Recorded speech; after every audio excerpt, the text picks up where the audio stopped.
Bueno, y como lo anunciamos, ya nos encontramos con el ex defensor del pueblo, Eduardo Vega Luna, también el que estuvo encargado pues de la Comisión Presidencial de Integridad y ahora quien está laborando como director del Instituto de Ética y Desarrollo de la Universidad, Antonio Ruiz de Montoya. ¿Cómo está, doctor? Muchísimas gracias por venir. Muchas gracias, Carla, por esta invitación. Siempre es un gusto estar aquí en el canal del Jurado Nacional de Elecciones. Gracias, muchas gracias por venir siempre a atender a nuestro pedido para conversar acerca pues de estos puntos importantes que sucede en nuestra política y en nuestra parte electoral del país, como es justamente ver el tema pues de qué se debe de reformar. Así es. A puertas de las elecciones regionales y municipales. Ayer el presidente del jurado estuvo reunido con el Consejo Directivo de la Prensa Peruana y usted me comentaba que hay varias coincidencias en las cosas que él ha anunciado que deberían hacerse con total urgencia, ¿no? Mira, Carla, en primer lugar, mis palabras de respaldo al presidente del Jurado Nacional de Elecciones, al doctor Ticona, por justamente impulsar la urgencia de esta reforma electoral. Creo que hace bien el presidente, las organizaciones, la sociedad civil como Transparencia, Proética, en señalar que es importante una reforma electoral. Creo que el Congreso ha entendido el mensaje, tiene entre manos ya una propuesta que ha elaborado la comisión que presidía la congresista Patricia Donaire, y la invocación a la que yo me sumo ahora como director del Instituto de Ética y Desarrollo de la Universidad Ruiz de Montoya es que se pueda ver lo más pronto posible esta reforma. Creo que es importante que el próximo proceso electoral de elecciones regionales y municipales nos encuentre con un marco normativo mucho más claro en cuanto principalmente al financiamiento de los partidos y de las campañas electorales. Para usted esto es lo más urgente, sí, la parte del financiamiento, con miras a las elecciones regionales. Así es. Mira, nosotros pudimos viajar a algunas regiones del país cuando estuve de presidente de la Comisión de Integridad y lo que vimos es, en primer lugar, la cantidad de dinero que no tiene un origen conocido que se mueve en las campañas electorales. ¿Ya? En Ucayali, en Arequipa, en Trujillo y en otras regiones del país hay mucho dinero que no se conoce la procedencia y que ingresa a estas campañas electorales. ¿Con qué objetivo? Básicamente de luego solicitar las prebendas y que eso sea devuelto. Creo ahí que las propuestas son muy claras, Carla, ¿no? Uno, que no haya donaciones anónimas, que todas las donaciones se conozcan quienes las entregan. Dos, que todas sean bancarizadas, porque efectivamente tienen que dejar una huella en nuestro sistema financiero, cuál es el dinero, de dónde están procediendo. Tres, la idea de que haya un límite a aquellos dineros que se recaudan por lo que se conoce como actividades proselitistas, rifas, polladas, cenas, en fin, ¿no? Ese tipo de actividades que, como bien ha hecho un reporte de transparencia a partir de datos de la OMPE, muestra que esto han crecido de manera sustantiva en los últimos procesos electorales. Entonces, el gran riesgo que corre nuestra democracia, y hace bien en decirlo el presidente Ticona, el presidente del jurado, es que nuestra democracia, nuestro propio sistema electoral se esté poniendo en riesgo también cuando ingresan dineros ilícitos a financiar la política. Claro, además de que no sabemos quiénes son los que aportan o si hay favores luego de haber aportado, también se utiliza como medio pues para lavar activos, ¿no? De dinero que en realidad es ilícito y tiene la oportunidad perfecta de meterse a través de las campañas electorales que, como este informe ha mostrado, es ya de 60 millones de soles y es algo que se ha elevado, se ha triplicado a 300% Así es, ¿no? En los últimos 3 procesos electorales. Entonces, es necesario. Es muy, muy necesario. Yo creo que los procesos electorales no tienen que ser contiendas de quién invierte más dinero, de quién pone más dinero, que quién tiene más publicidad. Creo que tienen que ser, obviamente tiene que haber un nivel de publicidad, pero que tiene que ser muy controlada y tiene que haber estos mecanismos para saber quiénes son los que financian, quién quiere financiar a un grupo político, y tienen luego que evitar esto que muy bien dices tú, evitar que dinero ilícito del narcotráfico, de la minería ilegal, de la tala ilegal de árboles, ingrese a financiar nuestras campañas electorales. Eso le hace un daño porque hay luego efectivamente estos favores que se piden o que se está lavando dinero que uno no sabe cuál es su procedencia. Yo haría esta invocación y el último elemento es el elemento de la sanción.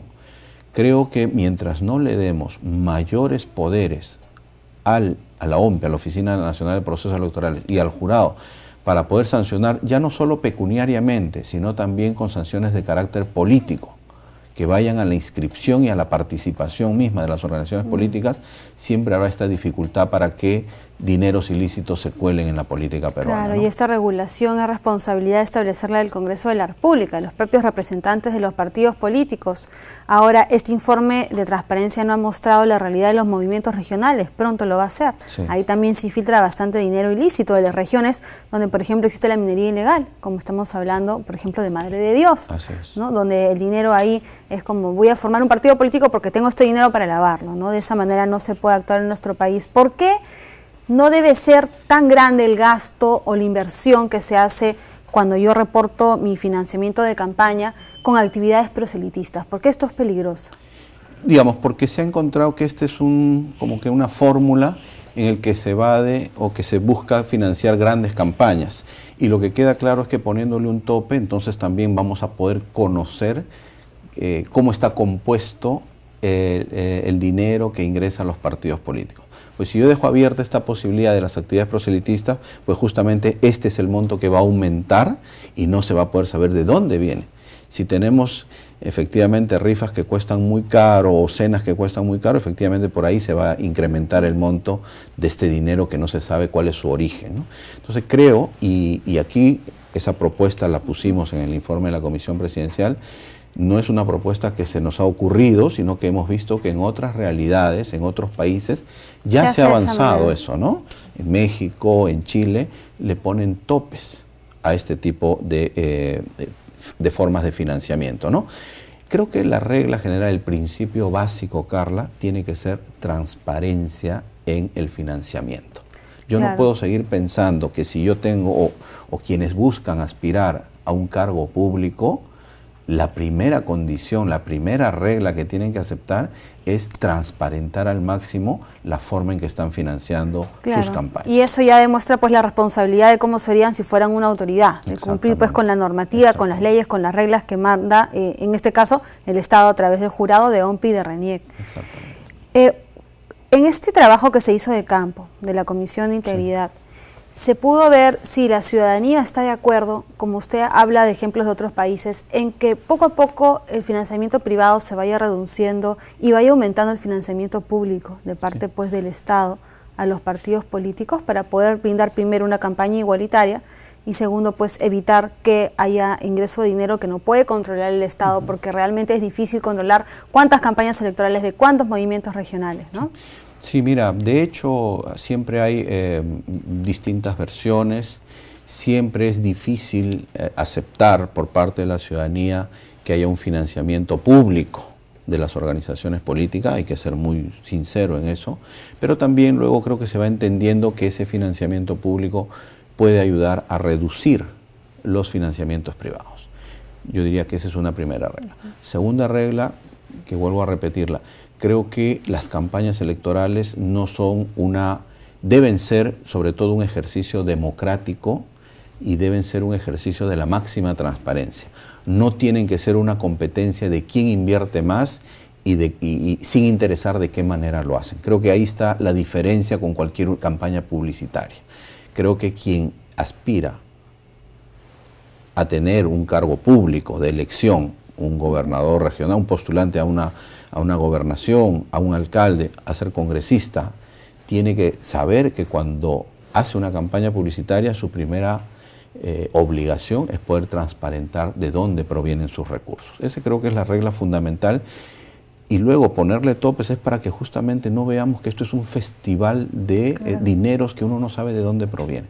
Yo creo que esa es la regla, hay que ir enseñando a la ciudadanía que se preocupe, que esté muy atenta cuando ve mucha publicidad y cuando nadie le rinde cuentas de dónde proviene esa publicidad, ¿no? Y hay algunos partidos que están incumpliendo y por ello OMPE ha publicado un reglamento con mayores sanciones para quienes no rindan cuentas a través de las sanciones con el financiamiento público, ¿no? Para quitárselo.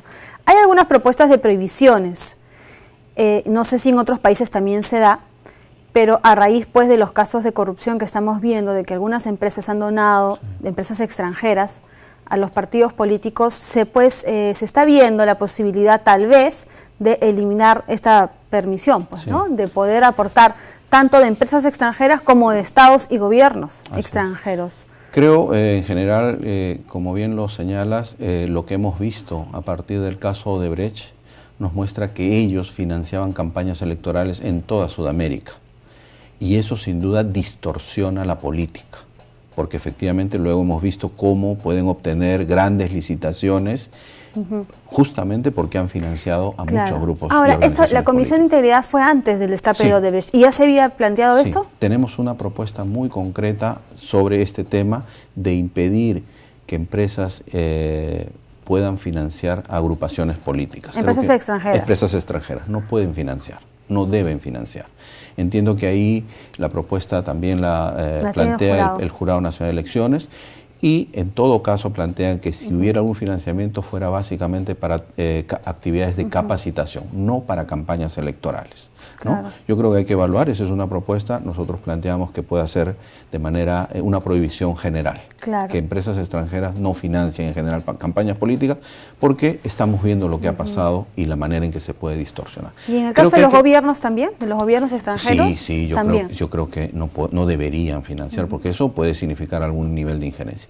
Yo creo que hay que ir acostumbrándonos a que las campañas no tienen que ser millonarias, ¿ya? Ahora, en los tiempos en los que la informática y las comunicaciones y las tecnologías permiten otro tipo de relación con el ciudadano, hay que promoverlo. Hay que involucrar también más a los medios de comunicación, Carla. Yo creo que los medios de comunicación, en relación a campañas, juegan también un rol social muy importante y tienen que tener tarifas muy competitivas para que la difusión, lo que interesa con las campañas es que el ciudadano, cuando elija, lo haga bien informado. O sea, ese sí es otro criterio básico. Pero eso no significa que yo desarrolle unas campañas millonarias. Lo que significa es que todo el sistema de comunicación que existe actualmente se ponga al servicio de una ciudadanía bien informada, ¿no? Lo que en la realidad con los medios de comunicación no vemos, porque siempre hay preferencias, ¿no? Se le brinda más publicidad a unos que a otros, además de que, aparte de la franja electoral que ya paga el Estado, los partidos que tienen más dinero tienen posibilidad de comprar más publicidad y entonces ahí no hay un mismo techo, no una misma base y un mismo techo para todas las organizaciones, para participar de manera igualitaria y conocer algunos candidatos que no sabemos quiénes son. Así es. Mira, en otras experiencias, Carla, está prohibido el financiamiento privado. Así es. En México, por ejemplo. Exacto. O todo lo que es medios de comunicación está también obligado de que sea gratuito, ¿no? Claro, aquí todavía tenemos que dar algunos pasos adicionales en ese camino, pero creo que la invocación que corresponde en este momento es efectivamente tener un trato lo más equitativo posible. Y que no sea, nuevamente vuelvo a la idea de que esta sea una competencia de quién invierte más en una campaña electoral y sin conocer de dónde provienen estos recursos, ¿no? Continuamos con la entrevista con el señor Eduardo Vega, que muy amablemente ha accedido a quedarse con nosotros. Muchísimas gracias, doctor, porque el tema pues de la corrupción llega a todos los ámbitos. Llega a las campañas electorales, llega a la política, llega a los candidatos. Y por ello pues instaló esta comisión de integridad presidencial para poder ver cuáles son los asuntos en 100 recomendaciones importantes que hay que cumplir. Usted me comentaba que también se presentó ante el Acuerdo Nacional. ¿Cuáles han sido los que ya se han implementado y cuáles faltan implementar? Sí, Carla. Bueno, permíteme rápidamente señalar cómo estaban agrupadas estas 100 recomendaciones, porque dicho así puede decir, bueno, 100, ¿qué pasó? ¿Dónde están? Eran 5 grandes rubros los que se plantearon y es bueno recordarlo. Uno primero que llamamos el de la máxima transparencia dentro del aparato público, ¿no? Esto que tiene que ver con declaración jurada de intereses, autoridad de transparencia en materia de acceso a la información. Creo que ahí necesitamos que todas nuestras autoridades dieran un ejemplo claro de la mayor transparencia en el momento de actuar. Cómo se utilizan los recursos, cómo se entrega la información al ciudadano y cómo las autoridades dan un ejemplo claro de que sus cuentas están absolutamente en orden y que todo este tema del lobby también se gestiona mucho mejor. Creo que eso era clave. Y utilizando mucho gobierno digital. Eso era uno. 2, el tema de las contrataciones públicas. Si estamos viendo lo que ha ocurrido con el caso Odebrecht, es justamente porque nuestro sistema de compras públicas, nuestro sistema de asociaciones pública-privada requiere un ajuste muy claro. Entonces era el segundo grupo. Tercer grupo era todo el sistema de justicia. Creo que es básico que el sistema de justicia sea fortalecido, se cree, como ya se ha hecho, un sistema especializado en justicia anticorrupción. Creo que ahí se han dado pasos muy importantes en la Fiscalía, en el Poder Judicial. Hay que apoyarlos, ellos tienen que trabajar y yo creo que van a estar dando resultados como ya lo vienen haciendo. 3. Número 4 era lo que acabamos de hablar con el tema del sistema electoral y cómo evitamos que dineros ilícitos entren a financiar las campañas electorales. Y había un quinto punto que nosotros llamamos de qué medidas de seguimiento se implementan para que efectivamente no nos vuelvan a ocurrir la corrupción que nos ha ocurrido. Eso es muy importante porque lo que busca es justamente prevenir futuros actos, que es lo que siempre falta en nuestro país, como lo estamos viendo en el caso de los desastres naturales, ¿no?, que están chocando con el país. Y es posible, Carla, creo que es importante que entendamos que sí se puede prevenir, sí se puede reducir la corrupción, pero se requiere primero mucha voluntad, mucho liderazgo y luego también sistemas efectivos de prevención y de sistemas de integridad, tanto en el sector público como en el sector privado. Creo que esa es la relación que hay que cuidar porque cuando hay una obra pública está el sector público y está el sector privado actuando, interactuando de manera permanente, ¿no? Pero yo me pregunto, doctor, si funcionan estas comisiones, estos grupos de trabajo, estos órganos especiales que se instalan, pues no vemos resultados de prevención desde la época del primer mandato del señor Alejandro Toledo, ¿no? Se formó la Comisión Anticorrupción, de alto nivel, el Acuerdo Nacional, siempre se van formando nuevos grupos, pero no vemos que finalmente se instale el tema de la prevención. Se ha, por ejemplo, criticado mucho el trabajo de la Contraloría, por ejemplo, ¿no? Mira, de hecho siempre hay el riesgo en que caigamos nuevamente en actos de corrupción muy grandes si es que no se toman acciones de prevención, es grande. Creo que la historia que tú nos señalas, la INA, que fue la Iniciativa Nacional Anticorrupción en el gobierno del Valentín Paniagua, fue muy importante. Fue muy importante. Luego hubieron estas experiencias de SARES anticorrupción.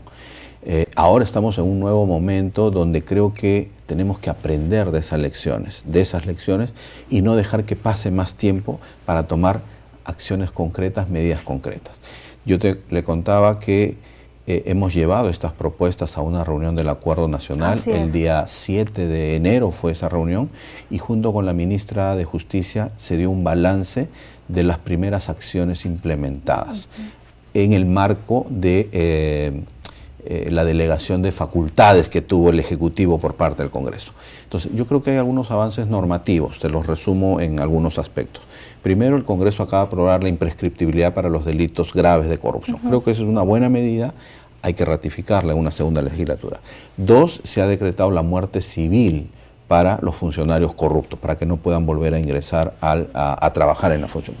3, se ha decretado la responsabilidad penal de las personas, de las empresas. Creo que eso es muy importante, ¿no? 4, se ha dictado una ley de protección a los denunciantes, una nueva ley de protección a los denunciantes que creo que es importante, hay que dotarle de recursos y que cuando alguien quiere denunciar sepa que va a tener protección y sepa que no se va a tomar represalias contra él. Eso es muy importante, pero eso requiere muchos recursos y un sistema muy coordinado. Y el quinto tema tiene que ver con lo que nosotros hemos llamado mejorar el sistema de contrataciones. Creo que esos son los avances. ¿Qué está faltando? Las sanciones. A mi parecer están faltando las sanciones. Están faltando mejorar el nivel de sanciones, tanto a nivel administrativo como a nivel penal. Así es. ¿Ya? Sobre todo a nivel penal. 2, está faltando estos sistemas de integridad de los que estamos hablando.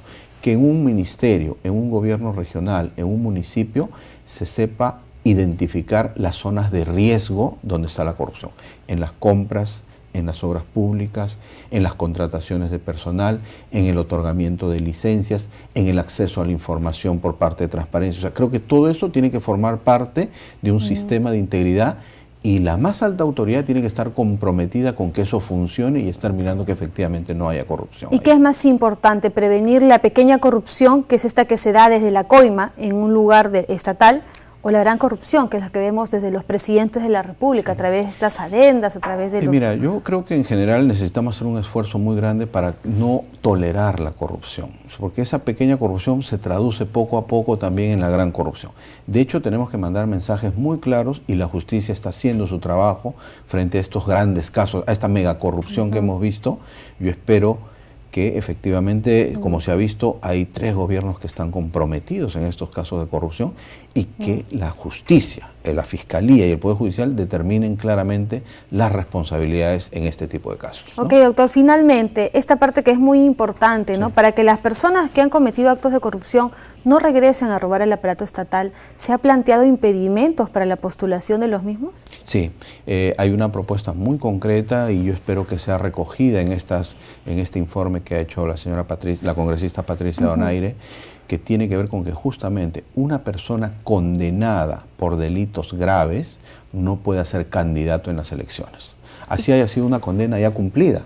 Pero yo creo que tenemos que ser muy drásticos en esto. Tiene que darse una señal muy clara de que nuestra política no puede permitir el ingreso de personas que tienen una condena por tráfico de drogas, lavado de activos, crimen organizado o corrupción en general, ¿no? Entonces creo que el mensaje tiene que ser ahí muy potente y no estamos vulnerando ningún derecho. Lo que estamos haciendo es tratando de limpiar nuestra política de aquellas personas que han cometido un delito. Ok, excelente. Muchísimas gracias, doctor, por haberse quedado el día de hoy. Lo esperamos nuevamente para conversar acerca de estos temas. Usted que ahora está como director del Instituto de Ética y Desarrollo de la Universidad Montoya, nos interesa saber pues qué políticas idóneas de ética tenemos pues que implementar en todas las autoridades y los funcionarios, no solamente autoridades. En eso estamos trabajando y me gustaría poder en algún momento contarte. Permíteme unas últimas palabras de solidaridad, de mensaje también, de unión en este momento a todo el Perú, porque creo que estos desastres naturales, estas catástrofes que están sufriendo muchos peruanos requieren de 3 cosas muy concretas: mucha solidaridad,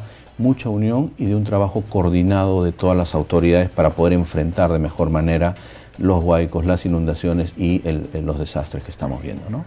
Fuerza a todos los peruanos. Ok, muchísimas gracias, doctor. Con este mensaje de solidaridad nos despedimos del bloque de entrevistas, pero no del programa, porque seguimos con más información electoral después de una pausa.